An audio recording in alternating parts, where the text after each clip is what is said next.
This episode describes violence in graphic detail. Listener discretion is advised.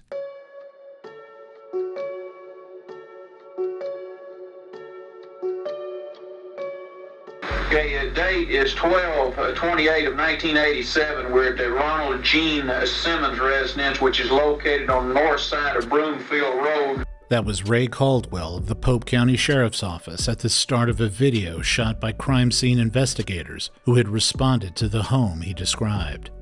Hours after Ronald Gene Simmons turned himself in following a rampage that killed 2 people and injured 4 others in neighboring Russellville, the Sheriff's Office turned its attention to the Simmons family home and the 13 acres that surrounded it. The house was locked, but deputies could see bodies inside. Caldwell is now retired. He recently met with me at the Sheriff's Office headquarters in Russellville and recalled the details of that ghastly crime scene. We went to the front door and there was a sliding patio door and there was a stick in the track where the door could not be opened from, the outside. So we went around, and then on the south side of the residence, there was a window that was not locked. And then when we looked inside, that's when we discovered bodies laying on the floor inside the house. At which time, we made entry to make sure, where anybody was alive or anything. And that's when we started discovering the bodies in the house. 2 days before law enforcement showed up at the house on Mockingbird Hill on December 26, 1987, Simmons murdered 7 members of his family, in addition to the 7 he had killed 4 days earlier.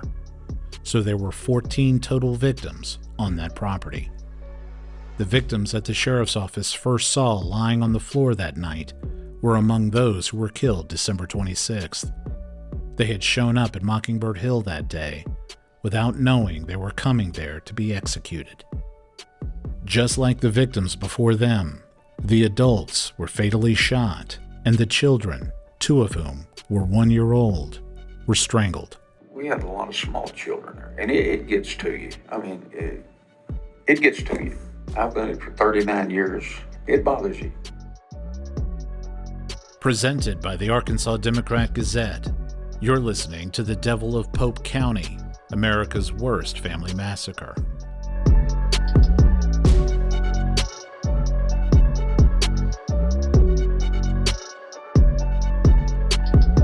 The bodies that the sheriff's office first saw the afternoon of December 28, 1987, were the 4 adult victims from the slayings that occurred 2 days earlier. 2 of Simmons's grown children, Sheila and Billy, and their respective spouses. That was his daughter who was laying on the floor right in front of the Christmas tree there. It was covered in a blue blanket, I believe she was. You could see part of her torso out, and there was another body at the door, which was her husband, his son-in-law. And then in the kitchen there was his daughter-in-law and his son in there that was shot. While in the house, detectives also discovered the body of 7-year-old Sylvia, Sheila's oldest child, lying face down on one of the beds in a room down the hall from the living room. It would take some time, about 18 hours, before they would find the remaining 9 bodies.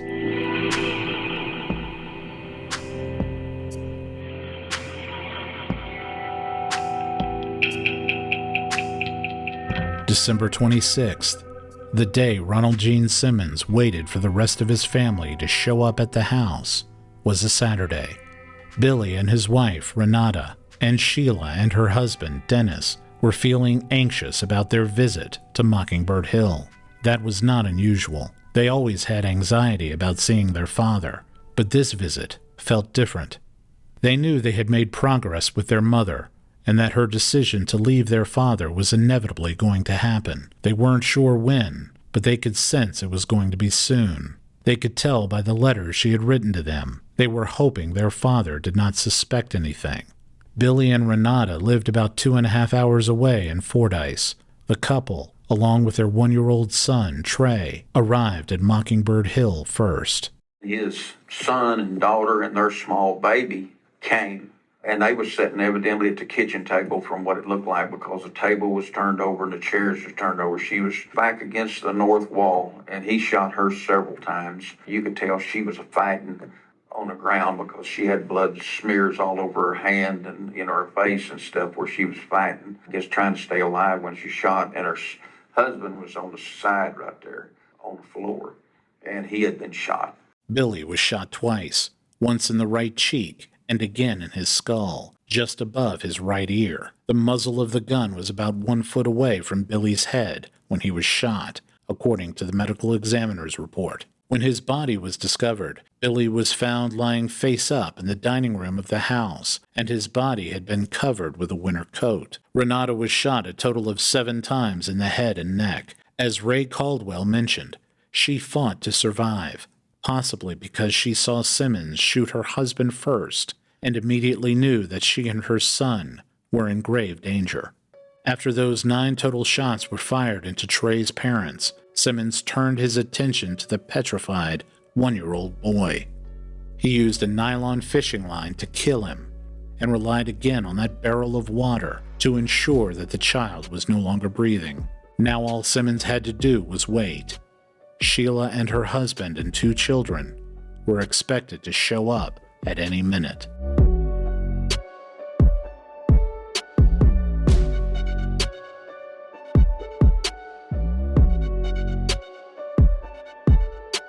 Ronald Gene Simmons was known to drink a lot of cheap wine and beer, so it's easy to conjure an image of him sitting in his living room chair, waiting for the last of his family members to show up, with a drink in one hand and a gun in the other. It's likely that he heard the car pull up. Dennis, Sheila, and their 2 children, Sylvia and little Michael, were headed toward the door, oblivious to the bloody scene inside. Evidently, she came in first, and he shot her right in front of the Christmas tree there, and she fell on the floor.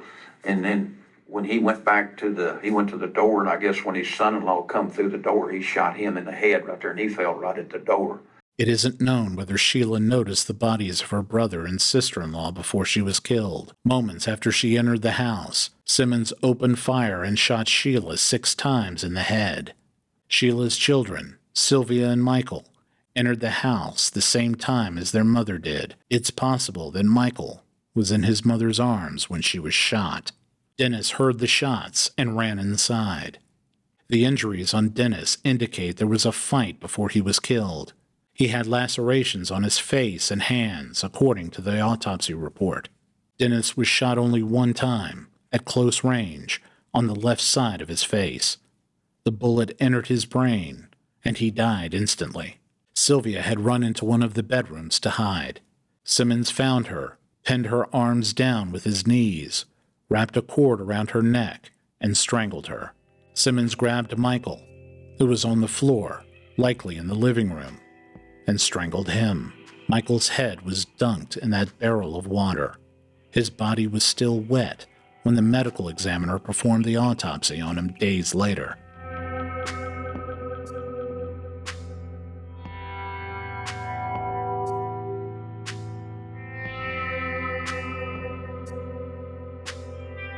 Simmons murdered every family member who came onto his property during those 5 days.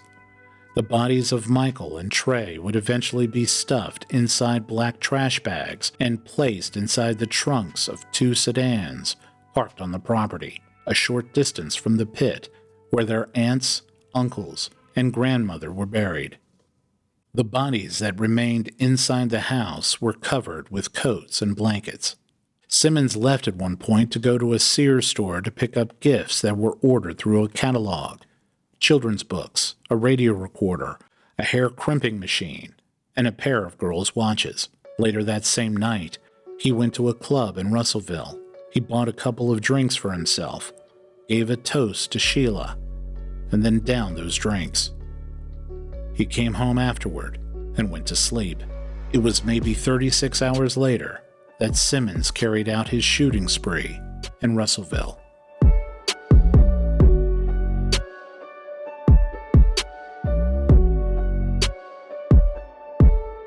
On December 28th, after Simmons was in custody, the first deputy from the Pope County Sheriff's Office showed up at Mockingbird Hill.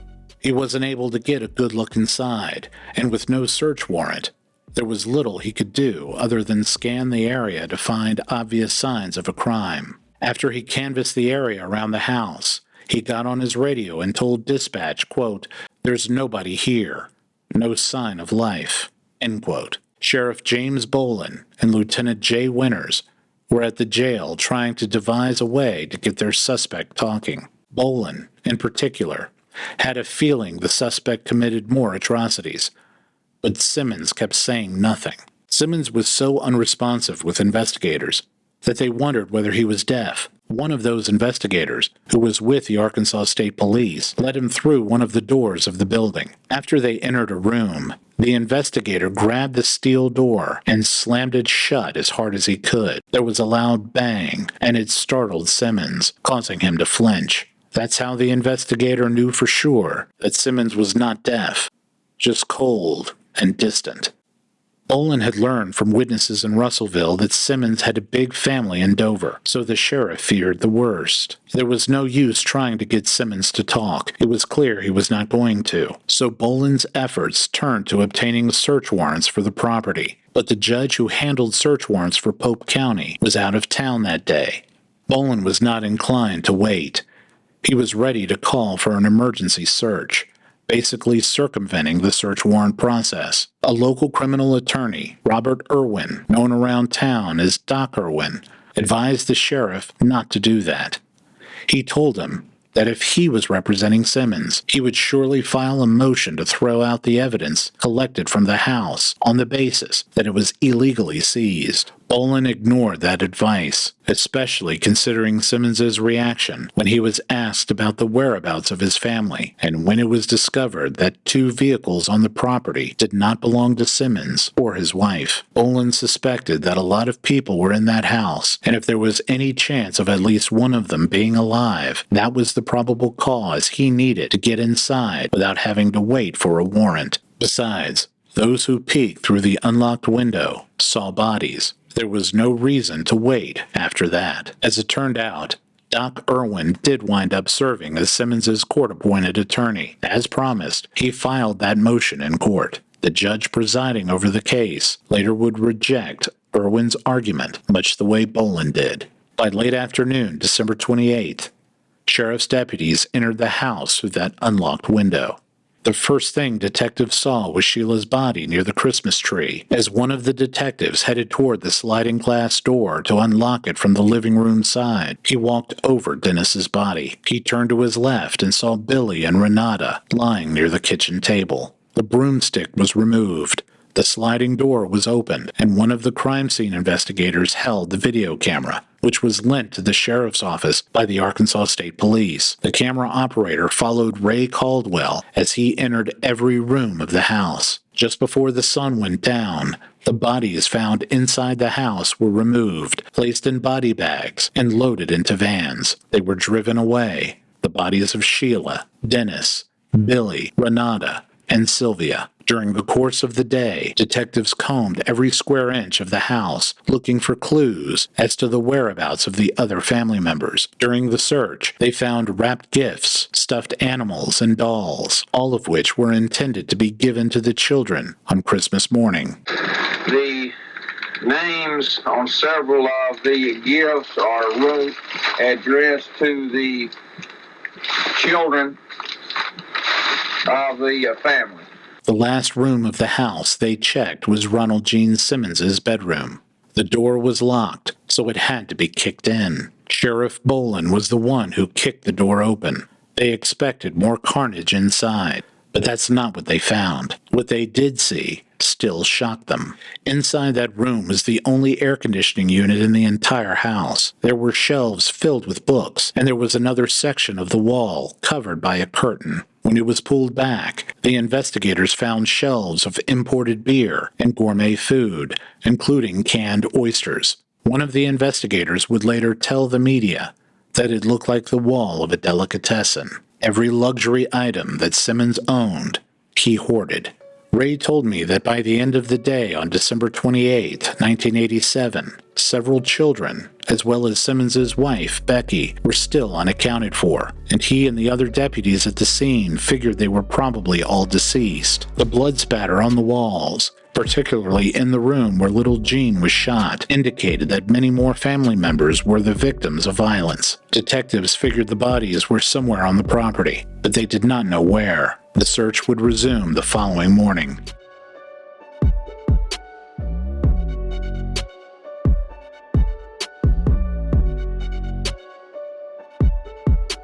By early afternoon of the day of the Russellville shootings, perhaps even before noon, media outlets across the state caught wind that something was going on in Pope County. There were two main metro newspapers in Little Rock that covered news across the state, the Arkansas Democrat and the Arkansas Gazette. To the editors managing those papers, news gathering was a blood sport. Little Rock, Arkansas's largest city, and the largest U.S. city between Memphis and Dallas, is about 75 miles southeast of Russellville. The Democrat and Gazette feud was the newspaper equivalent of the Hatfields and McCoys. Little Rock had one of the fiercest newspaper rivalries in the entire country. That's not hyperbolic. Even today, that old rivalry is literally referred to as the newspaper war. The Democrat and Gazette competed mightily for every scoop, statewide, and some of the battle lines that were drawn during the height of the newspaper war came during the coverage of this case. When word got out of what was happening in Pope County, one of the first reporters in Little Rock who had any reaction to it at all was Noel Oman, who at the time was a breaking news reporter for the Arkansas Democrat. I was off that morning. I listened to the news on the radio, and the KRN, they broke in their programming at some point, said there was a shooting in Russellville, and there were some casualties. So I called Ray Hobbs. He was a city editor at the time, a great editor, great at pulling everybody together as in stories like this to cover. I told him about it. He had the state wire there on his computer. It's not on the state wire. If it's not there, it didn't happen. I said, trust me, there's something going on in Russellville. Noel was a cub reporter at the time, but his news sense was already getting pretty sharp, because he was right. When it dawned on veteran editor Ray Hobbs that the Russellville shootings warranted coverage, he told one of his reporters to hot-tail it up there. The Russellville spree shootings, which at that point already seemed as horrible as any in recent memory, was covered by the national networks that night. Here is a portion of a segment aired by CBS Evening News. Several of the wounded remain hospitalized tonight, one with a gunshot to the head. Police say they haven't been able to establish a motive for the shootings, but they believe Simmons was targeting former employers.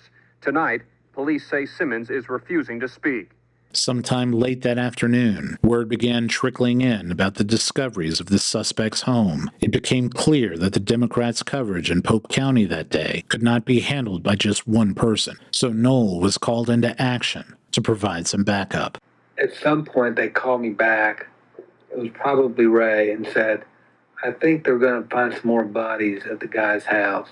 So, I want you to go to Dover. By nightfall that day, the Pope County Sheriff's Office had found 5 bodies in the house, and Noel saw them. A lieutenant with the Sheriff's Office allowed Noel inside the house so that he could take detailed notes of the scene. Noel told me that his memory of being inside that house isn't all that clear. He and I both agreed that was probably for the best.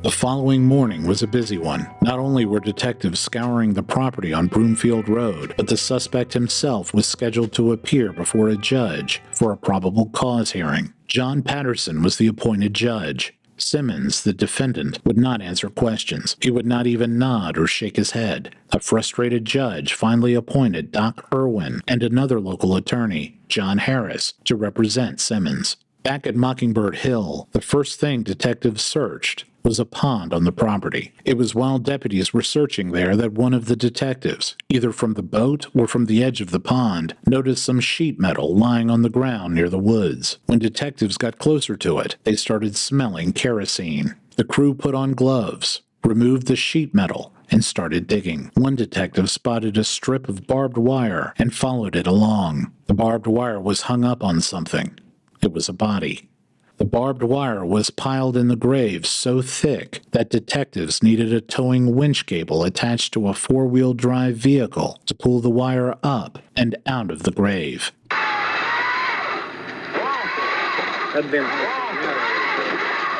That's why he did it, so the dog comes to put up. In that clip, you could hear one of the detectives tell another that the barbed wire was there to ward off any stray dogs. Detectives would dig for a little while and then find a body. They'd dig more and find another body. Becky and little Jean were among the buried. The remaining bodies were children. Loretta, age 17, Eddie, age 14, Marianne, age 11, Rebecca Lynn, age 8, and Barbara, age 3. The mass grave was 3 feet and 4 inches in width and 6 feet and 2 inches in length. As for the depth, the first body was located about 2 feet below the surface. That same day, detectives popped open the trunks of 2 vehicles, a Chevy Caprice and a Chevy Nova.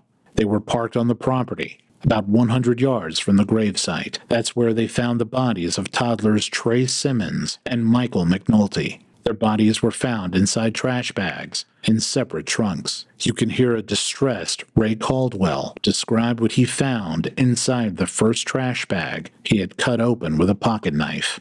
It is the body of a white male or a white child with a yellow type sweater. It was a traumatizing experience for everyone at the scene.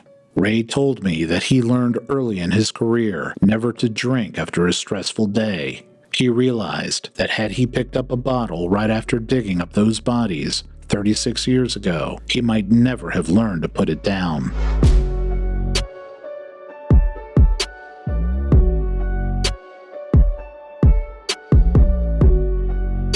The following day, on Wednesday, December 30th, Judge Patterson ordered Simmons to the state hospital at Benton for a psychiatric evaluation. The mental health expert who would interview Simmons ruled him competent to stand trial. Before he left for the hospital, Simmons sat down for a meeting with his attorneys. The specifics of what was said during that conversation are not known, but Doc Irwin and John Harris would later say, based in part from that attorney-client conversation that they had with him, that Simmons wanted to leave no room for doubt when it came to his guilt, or his desire to admit guilt. He wanted to be convicted, and he wanted to be executed. Simmons's actions for the remainder of his life were those of a man who was beckoning to be put to death for his crimes. Before he was sent to that state hospital, perhaps immediately after one of his early court hearings, Simmons stood before a row of reporters. This is the only audio recording of Simmons's voice that I could find.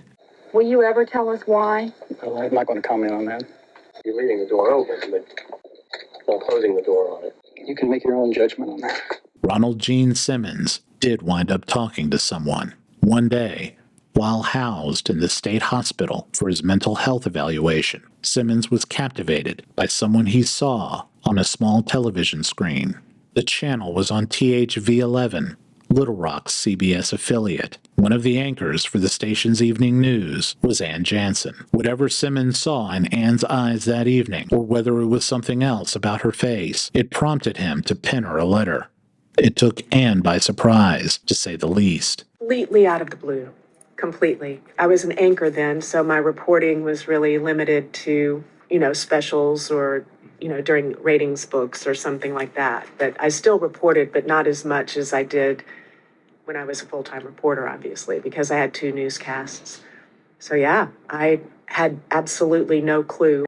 Ann Jansen, who later got married and now goes by the surname Broadwater, is retired from the news business, but still lives in Arkansas. Ann and I sat down and spoke a couple times about this case, including once at the campus of the University of Central Arkansas in Conway. She donated some of her broadcasts and source material to the library's archives. As we sat at a table, she sifted through those letters penned by Simmons and came upon the very first one he wrote to her 35 years ago. I mean, the first one, of course, I'm always going to remember just because of how crazy it is and how he didn't want he wanted me to be the only one that would receive these letters. Thank you for your time and consideration is at the end of it. Sincerely, R. Gene Simmons, Sr. The letter was unusual in so many ways. The randomness of it, the way it was written, the cursive writing, and the fact that he didn't use margins. It seemed like every inch of the page had ink on it. Looking at the letters, every inch, every margin is full. His writing is tiny. He obviously goes on and on and on and on in these letters. I mean, it's not normal. The instructions that were included in that first letter also were unusual. Simmons made it known that he was interested in maintaining a correspondence with Anne, but he wanted his letters to be handled only by her. When that first letter came, one of the things that's included in it is he wants me to take out a post office box in my name, pay for it myself, because he was worried that then if the TV station, was involved, that they would claim possession. And he wanted those to be just for me. So I did as I was told.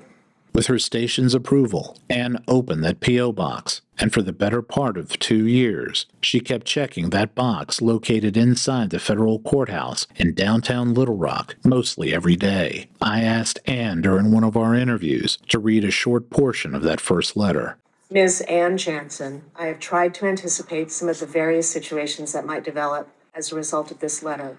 I ask that you please do not make public any of the contents of this particular letter. Publicity is certainly not my motive. I'm writing this to you, underlined, as the individual person you are, not because of where you work or because of the type of business you are in. I want anything I write to you to be in your sole custody, possession, and for your attention. Simmons wasn't necessarily granting Anne an interview, not in the traditional sense. He wanted to talk to her because there was just something about her. In his ensuing letters, Simmons's tone softened a little. I would say the first one, very formal, trying to explain why he was contacting me without really telling me why he was contacting me. I mean, I didn't really understand why he was contacting me, but then it just became a little more informal and a little more personal, I guess. He would share more of himself. Anne received a total of 8 letters from Simmons. She also sat down and spoke to him a total of 4 times, a couple of times at the Pope County Jail, once at the maximum security unit at Tucker during one of his trials, and lastly at the Cummins unit, where the death chamber was located. No cameras were allowed inside for any of the interviews. That was not a jail or prison policy. That was a Ronald Gene Simmons policy. Anne was not even allowed to take notes during their conversations. If Simmons got the sense that Anne was reporting on or using the information he was giving her for journalistic purposes, he would have cut off all communications with her. He basically told her that. Of course, Anne was not there just to have him fill her head with information. At some point, she was going to turn around and use that information, with little he was willing to provide. The broadcast could wait. What Anne wanted to do more than anything else was serve as a liaison between Simmons and the victims' families. Part of that was reaching out to his loved ones who I knew were heartbroken and trying to be the go-between to find out what they needed to know that would give them some sense of closure or just understanding or just in some way help with their grief and what they were going through. So I very openly said, you tell me what you want to know and I will go. And he doesn't know that's coming. He didn't know I was talking to them. So I just wanted as a service to do that because I understood that was my position and that nobody else had that with him. I was it. The 2 families she got to know during the course of her work on the case were Viola and Roger O'Shields, who you heard from in episode 2, and Patrick McNulty Sr. and Patrick McNulty Jr. Patrick Sr. was Dennis's father, and Patrick Jr. was his brother.